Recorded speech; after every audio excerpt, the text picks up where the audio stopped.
Olá, quero dar as boas-vindas a todos que nos assistem, que nos ouvem. Eu sou Haroldo Rocha, coordenador-geral do Movimento Profissão Docente. O Movimento Profissão Docente é uma organização do terceiro setor, constituída por outras 8 organizações, que eu vou citar para vocês.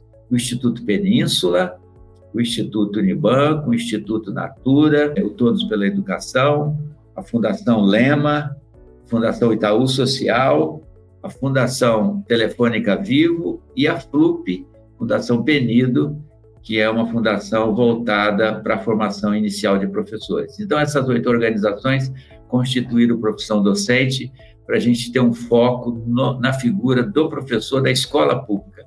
Na verdade, eu preciso dizer das professoras e dos professores da escola pública.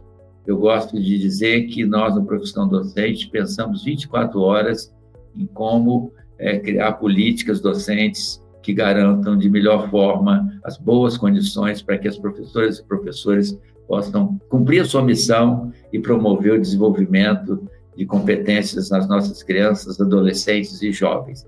Então, é uma alegria estar com vocês. Esse videocast, podcast, para debater a questão da formação inicial de professores, mais especificamente a questão da avaliação, da supervisão e da regulação.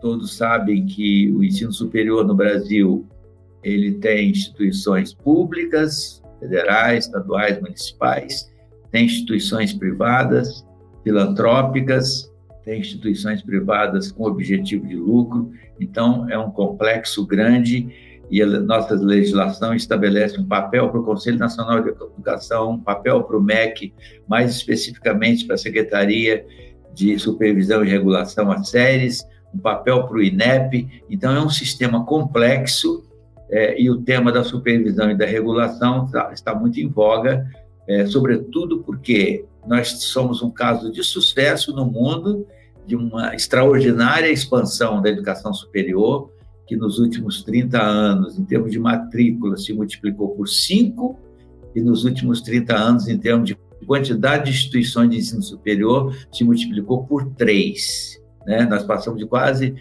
próximo de 2 milhões de matrículas para 10 milhões de matrículas e próximo de 900 instituições para 2.600 instituições. São 45 mil cursos de ensino superior em todo o nosso país, e isso precisa ser bem cuidado. Então, o nosso tema aqui é o tema da supervisão, da regulação, da avaliação do ensino superior. E nós hoje, nesse episódio número 8, nós já tivemos outros 7 episódios com pessoas muito importantes que vivenciaram e que estudam esse tema e que participam do debate público. E hoje nós temos uma convidada muito especial, que eu e a Camila vamos receber para essa conversa com vocês. A Camila Naufel é a gerente de formação de professores do Profissão Docente.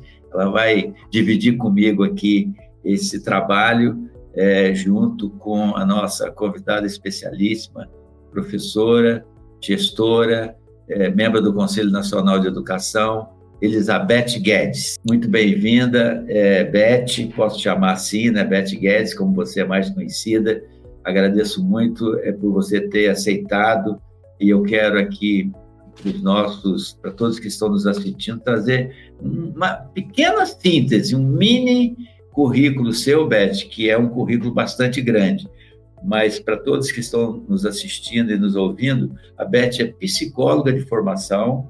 Eu sei que ela não gosta muito de lembrar da psicologia, porque ela depois trilhou outros caminhos, mas ela começou aí, o que é muito importante hoje para quem trabalha com educação, a dimensão das emoções, da saúde mental. Beth foi fundadora, diretora do IBMEC São Paulo, há muitos anos atrás, foi reitora da Anhembi Morumbi, uma grande universidade privada, foi de um grupo privado muito grande, internacional. A Beth milita na Associação Nacional das Universidades Particulares há mais de 12 anos. Já foi presidente da ANUP, vice-presidente várias vezes, e hoje é do Conselho Deliberativo da ANUP. Então, uma voz muito autorizada para falar desse tema.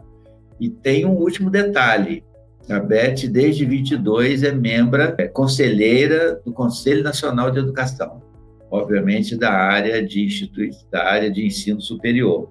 Então, Beth, muito bem-vinda, muitíssimo obrigado por ter aceitado o nosso convite. Eu quero dizer que nós estamos assim muito com altas expectativas sobre o que você vai trazer para nós, por conta de toda essa sua experiência, toda a sua inserção no ensino superior brasileiro. Eu acho que você, mais do que qualquer outra pessoa no Brasil, viveu essa extraordinária expansão quantitativa do sistema, né? Mas eu acho, e eu tenho certeza que você concorda, que nós estamos diante de um desafio muito mais complexo e sofisticado, que é não só ter oferta de vagas, ter quantidade de alunos, mas, sobretudo, ter um ensino superior de qualidade. Pelo que eu te conheço, você tem um compromisso firme com isso. Então, eu começo te perguntando, Beth, o seguinte: toda essa sua experiência, né, em instituições de ensino, particularmente na ANUP, você certamente participou do debate da Lei 1086 de 2004, né, que criou o SINAI, Sistema Nacional de Avaliação da Educação Superior. E eu te pergunto assim, você considera que o SINAI foi um avanço em relação ao Exame Nacional de Curso, o famoso Provão? O que é isso? Lá na década de 90, nós tínhamos o Provão, e o SINAI nasceu em 2004 em substituição. Então, você participou desse debate, você considera um avanço? Enfim, queria te ouvir primeiro sobre esse tema. Bom, obrigada, Haroldo, obrigada, Camila, por essa oportunidade, obrigada a todos que estão nos vendo, nos ouvindo. De fato, Haroldo, eu participei da discussão e acompanhei muito de perto a discussão da Lei dos Sinais. O Provão já foi uma inovação, porque pela primeira vez, no governo do ministro, nosso saudoso ministro Paulo Renato, foi criada uma forma de avaliação da educação superior, que teve um extraordinário avanço, também graças às políticas implementadas por ele, e que era necessário que todo esse arcabouço de avaliação que hoje existe, que teve início ali, começasse a ser pensado. Os Sinais é um extraordinário avanço, é uma lei extraordinária, foi um avanço maravilhoso e é um exemplo mundial. O problema é que ela ficou parada no tempo, né? Passaram-se 21 anos, o setor andou, as coisas evoluíram e nós estamos ainda olhando o ensino superior como nós olhávamos lá atrás. E hoje a revisão dos Sinais é a nossa, e principalmente dos instrumentos de avaliação, dos instrumentos de regulação, isso tem que ser a nossa prioridade. Não adianta crescer em número de escolas, não adianta crescer em número de cursos e de alunos se a nossa qualidade está estagnada, né? Nós estamos acostumados a considerar satisfatórios resultados medíocres. O 3 é medíocre. E as pessoas falam, isso é satisfatório. Não, isso é o mínimo que você tem que oferecer para militar em educação e dizer que respeita o futuro. Você não pode trabalhar em educação sem pensar que você está plantando hoje o futuro do país, né? E daí a importância da formação docente e da profissão docente trabalhando esse assunto. Beth, eu vou chamar a Camila aqui para ela te trazer uma outra questão. Camila. Perfeito, obrigada, Haroldo. Bom, primeiro queria agradecer a participação da Beth Guedes, uma super querida. E pensando um pouquinho nos Sinais, um instrumento de avaliação super importante que ele anunciou e que vem sendo reformulado é o ENAD. Então, Beth, eu queria saber o que você acha do ENAD hoje.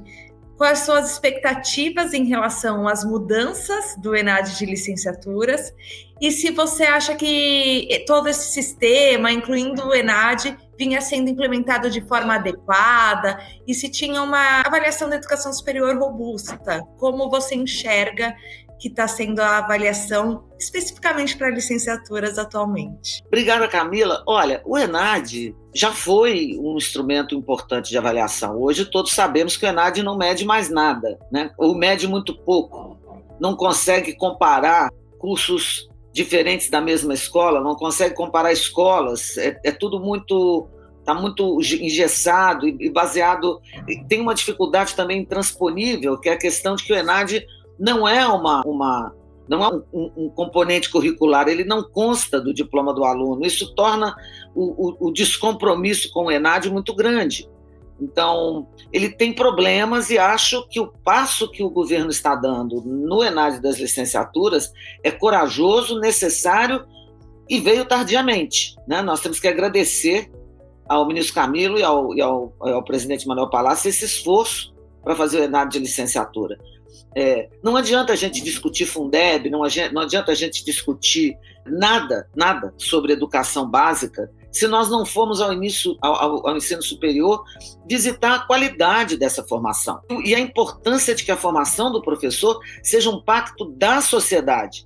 Ele é uma obrigação dos estados, é uma obrigação dos municípios, é uma obrigação federal, nos regulando, nos avaliando. É um papel fundamental de formação cidadã e cívica das universidades que oferecem licenciaturas. E mais do que isso, Camila, é muito importante que todos entendam, secretários municipais, estaduais e pais de crianças, que formar professores é um pacto nacional. Então, toda vez que você tem, como agora nós vamos ter no ENAD da licenciatura, a prova de regência numa escola particular, o pai procura a escola e diz, olha, eu estou pagando 3 mil, estou pagando 4 mil, estou pagando 850, não importa quanto, mas não é para ter aula com o estagiário. Está errado. Esse pai de aluno tem que ser informado que faz parte da formação do futuro do nosso país e, portanto, da felicidade, da segurança do próprio filho dele, que os nossos alunos de formação de professores deem aula, sejam expostos a ambientes competitivos, privados, elitistas, como são hoje as nossas escolas privadas. Da mesma forma que os secretários estaduais e municipais têm que entender que é importante que o professor receba o aluno da rede privada, da pública eles recebem com mais facilidade, mas que recebam o aluno da rede privada para a sua prova de regência. Ele pode ser amanhã o professor que estará naquela sala de aula como um titular. É importante que nós lutemos não só pela avaliação, mas pelo vínculo empregatício estável desses professores. Nós não podemos ter... Essa combinação é mortal. Professor mal formado, concurso de professor temporário e má avaliação. Então, nós estamos construindo a tempestade perfeita. Estávamos construindo a tempestade perfeita. Até que o MEC teve essa feliz ideia, essa feliz iniciativa de criar o ENAD das licenciaturas. Ele não pode errar, nós temos que todos trabalhar para que esse ENAD tenha sucesso, porque ele é a única esperança que nós temos de melhorar a vida de milhões de pequenos brasileiros e de jovens brasileiros que querem ter futuro com uma educação de qualidade. Beth, nós do Profissão Docente concordamos com você de que o Ministério da Educação e o INEP, na figura do ministro Camilo e do presidente Manuel Palácio, tomaram a decisão, a gente acompanhou isso em 2023, uma decisão corajosa de começar a mudar o ENAD pelo ENAD da licenciatura. Eu acho que, como você bem falou, acho que o nosso país, a formação de professores, de cuidado com as nossas crianças na escola pública, esse é um desafio que não é do MEC, não é de todo mundo, né? Eu acho que é uma ideia muito importante. E aí, Beth, esse desafio da avaliação, acho que já foi bem precisa, né? É importante esse passo do ENAD de licenciatura, mas tem muita coisa para fazer. E não é só nas licenciaturas, tem as outras áreas também. Aí eu queria dar um passo à frente e te ouvir sobre a questão da supervisão e da regulação. Porque, na verdade, é assim, né? A avaliação deve servir para as famílias que têm seus filhos na escola, para os jovens que querem fazer as faculdades, e tem que também servir, né, aos órgãos reguladores na sua interação com as instituições de ensino superior, que na sua autonomia, né, precisam estar relacionadas às decisões do conselho, etc, etc. Aí eu queria te ouvir sobre o tema que o ministro Camilo, em 2023, falou pelo menos 3 vezes que eu ouvi em criar uma agência reguladora. Eu sei que você está nesse debate desde 2011, porque 2011, 2012, quando foi proposto a criação do INSAIS, Instituto Nacional de Supervisão e Avaliação da Educação Superior. Quer dizer, já em 2012, na época, o secretário de regulação era o atual ministro da Jorge Messias. Então, foi proposto ao Congresso um projeto de lei, o 4372, para criar o INSAIS, né? Obviamente, por trás disso estava a avaliação de que a estrutura que as séries tinham não era suficiente para dar conta, como isso depois A Demais foi muito demonstrado. E esse projeto entrou lá, claro que a gente já ouviu de vários outros entrevistados que lembrar que logo depois, em 2013, vieram aquelas manifestações, o Congresso ficou muito parado, mas a gente sabe que não foi só isso, né? Tem toda uma polêmica em torno disso, eu sei que você participou, você já nos contou. Eu queria que você contasse, então, como é que foi a chegada desse projeto, quais foram as polêmicas, para depois a gente pensar para frente. Bom, primeiro eu gostaria de dizer uma coisa que eu acho que é um ponto basilar para a nossa conversa. A virtude não é propriedade de ninguém, ela não é pré-requisito, mas ela não é propriedade do poder público, das universidades públicas. Então, o Ensais nasce muito com essa visão de que precisamos fiscalizar as universidades privadas, né? A virtude está em toda parte. Existem péssimas universidades públicas e existem excelentes universidades privadas. E se a avaliação fosse correta e eficiente, a gente já teria enfrentado um pouco esse preconceito de que educação não pode ser particular. Aliás, eu gostaria de perguntar às pessoas que defendem essa ideia por que saúde, que eles dizem que educação é mercadoria, saúde pode ser mercadoria, então. Eu posso me tratar no hospital privado. E, aliás, é para lá que eu corro toda vez que eu preciso me tratar. Vossas Excelências, quando estão doentes, vão todas para São Paulo, num jato, para tratar num hospital particular. Ninguém vai para a rede do SUS. Então, esse preconceito com a educação privada eiva essa discussão da agência reguladora de problemas. O então secretário Messias teve uma visão extraordinária na época. Ele sabe que a estrutura das séries não dá jeito, não dá conta de fazer a regulação. O INEP consegue fazer isso terceirizando uma parte das suas atividades para universidades públicas, porque é uma autarquia com carreira própria. A regulação não tem carreira própria. Se todos nós tentarmos aqui, em algum momento, burlar o fisco, em qualquer hora dessa eles vão nos pegar. Existe uma carreira. O Estado dá valor a arrecadar impostos, por isso existe carreira de auditor fiscal. Por que não existe carreira para a área de educação? Porque educação não é prioridade. Educação é uma coisinha que eu faço ali meio no canto, faço umas 4 ou 5 propagandas, entende? Mas na hora mesmo do vamos ver, investir recursos, vamos botar no fisco, vamos botar aqui. Olha, é muito simples. Vai ver como é a sede do Conselho Nacional de Educação, lá em Brasília, e ver como é a sede dos conselhos dos outros, né? Nacional de Justiça, Nacional do Ministério Público, tudo luxo. A gente está lá numa casinha pequena, fazendo o nosso trabalho de forma abnegada e reverenciando todos os conselheiros que já passaram por lá e os que virão. Então, o que acontece com o Ensais? Naquela época, o Ensais foi desenhado, num outro momento, para supervisionar, regular, avaliar, prender, cobrar, fazer tudo que você puder imaginar na educação privada, na educação privada. Era superior, mas era voltado para nós. Tanto que o grande companheiro que nós tivemos na época foi a Associação de Servidores do INEP, porque nós íamos ter uma autarquia enorme, cujos cargos já estão criados no projeto de lei, é pouquinho sobre educação e o resto é tudo plano de carreira, onde o INEP ia ser engolido, as séries ia ser engolida, e a gente ia ter uma autarquia que ia avaliar, autorizar, credenciar, recredenciar. Era uma coisa totalmente enorme e cheia de hecatombe para nós, da educação.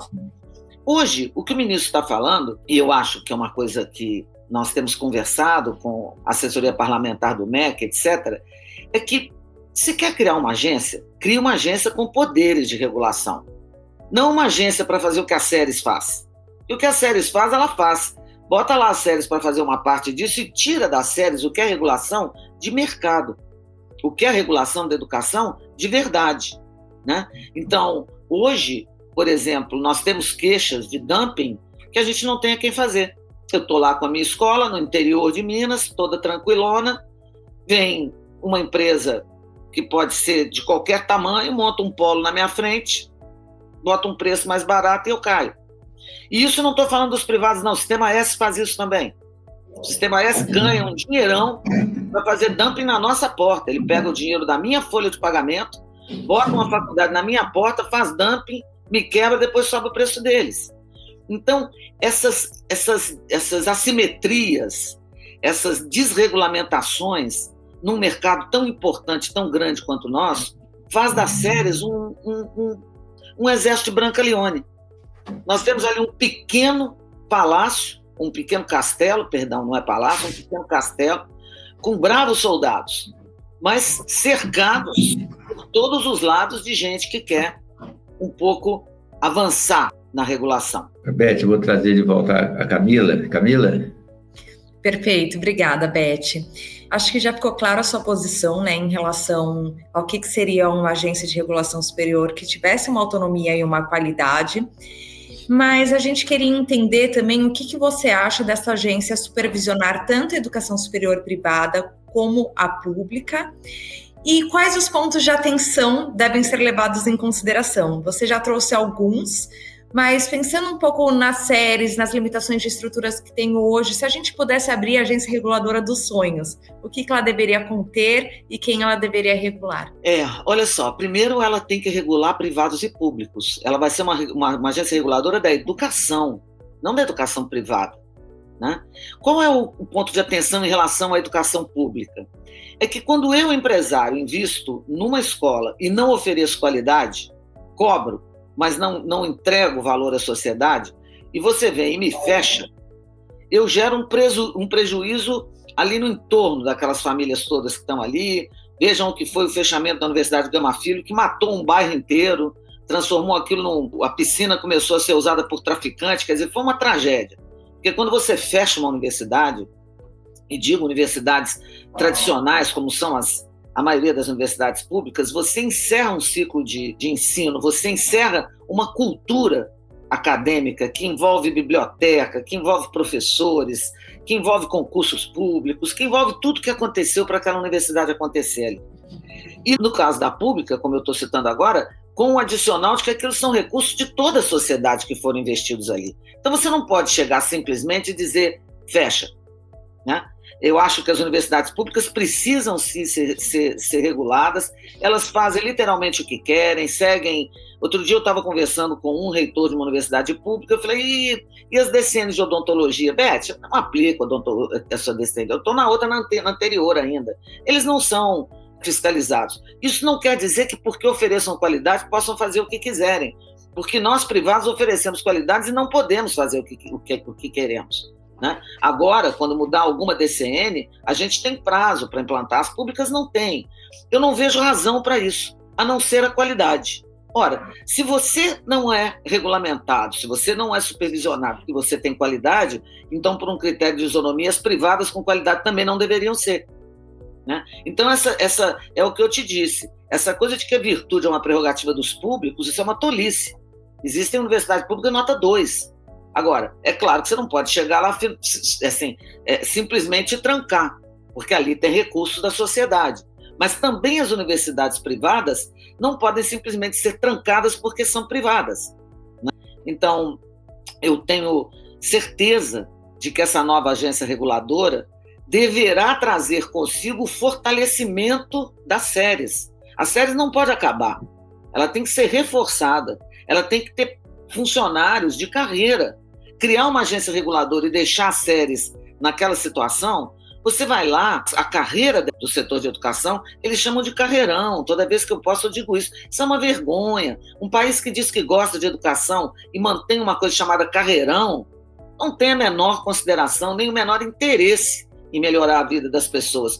Porque, volto a dizer, lá na Receita Federal, todo mundo é de carreira. O ministro da Fazenda vai embora, não acontece coisa nenhuma, porque tudo ali é carreira. No MEC, não. Muda-se tudo, muda-se orientação, tomara que a pessoa seja legal, vamos ver se ele vai me receber. Quer dizer, é uma situação muito instável para um mundo tão desafiador quanto esse que nós vivemos hoje, com grande concorrência, com mudança de orientação ideológica e de organização mundial ocorrendo em todas as nossas organizações, é aqui no sul, lá no norte, está todo mundo sendo refeito e nós ainda vivendo no século passado, com instituições totalmente ultrapassadas.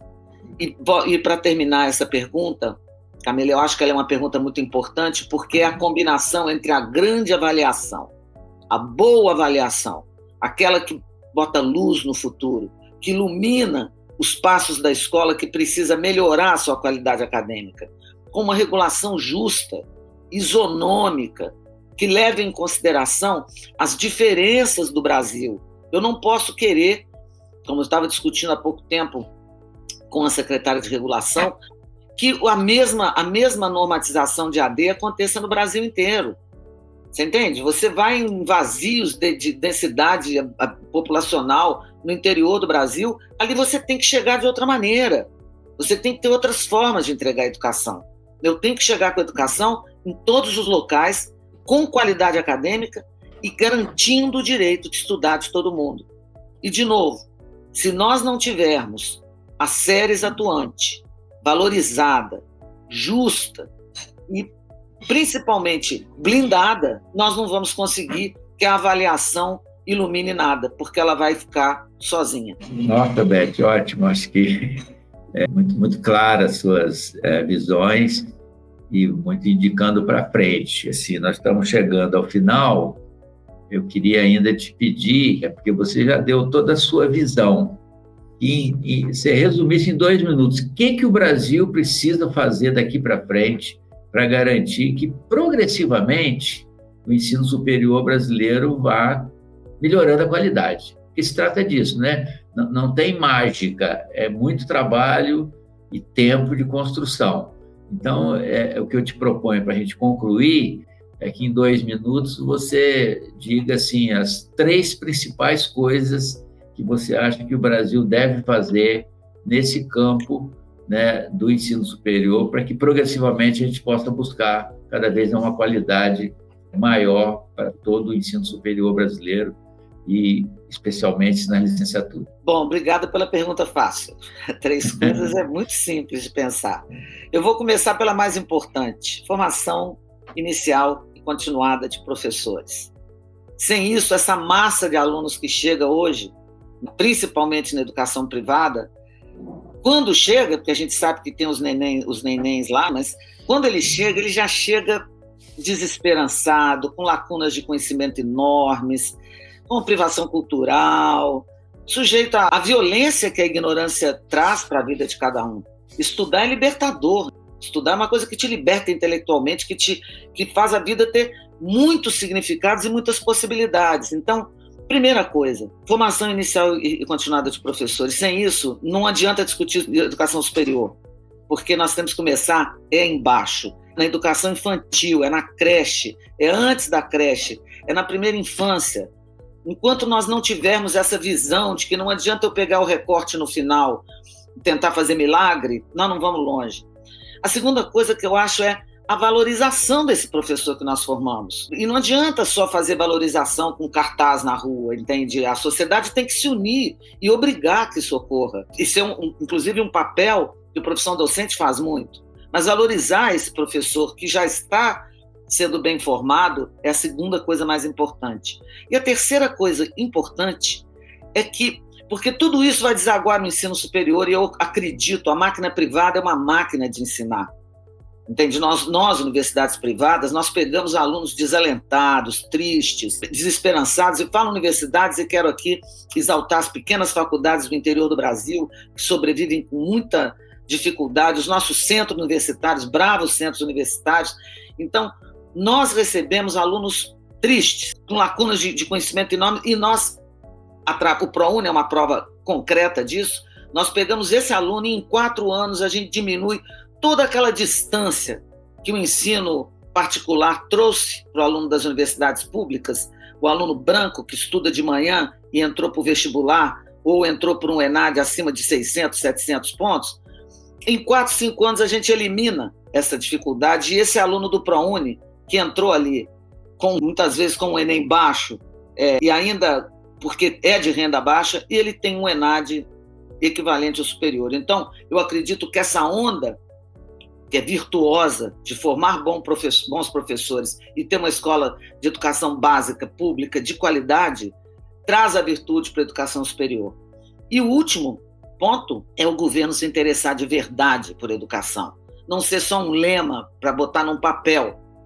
Carreira para a área de educação, estabilidade no quadro do Ministério da Educação. Ele tem que ter quadros estáveis. Eu não posso mudar um ministério inteiro toda vez que eu mudo de presidente da República ou toda vez que o ministro cai. As políticas precisam ter continuidade. Cada um que chega lá tem uma ideia. Ah, acabei de ter uma ideia boa. Bom, guarda a sua ideia e continue implantando a ideia antiga. Você entende? Então, assim, formação de professores, valorização de professor e valorização de educação. O resto, deixa que a iniciativa privada resolve. Me entrega um aluno de qualidade que você vai ver o que nós vamos fazer. Agora, sem avaliação, então tem que avaliar e avaliar. Muitíssimo obrigado, professora Elizabeth Guedes, conselheira do Conselho Nacional de Educação, presidente do Conselho Deliberativo da ANUP, Associação Nacional das Universidades Particulares. Claríssimas suas ideias, assim, estou muito contente, né, Camila, com essa clareza que você traz, e me chamou muita atenção uma coisa na qual nós acreditamos, né? Educação não é problema de governo, educação é problema de sociedade.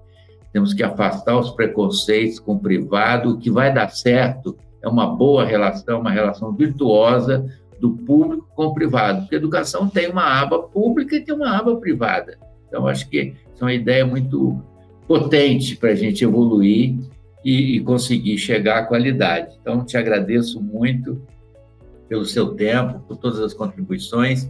Quero agradecer também a todos que estão acabando de assistir este nosso 8º podcast. Tem outros 7. Às vezes, se você não viu algum, pode voltar e ver. E teremos outras personalidades também importantes da área educacional, trazendo essa reflexão sobre a educação brasileira. O que nós precisamos fazer? Porque é isso, né, Beth? O desafio é o que o Brasil precisa fazer para ter uma educação de qualidade, que não é na educação superior. Tem, como você bem falou, começa lá com o bebezinho, ele já está se desenvolvendo cognitivamente, né, desde o ventre da mãe, né? Os estudiosos da primeira infância estão nos dizendo isso. Então, mais uma vez, muito obrigado, Beth, obrigado a todos. Até o próximo episódio. Tchau.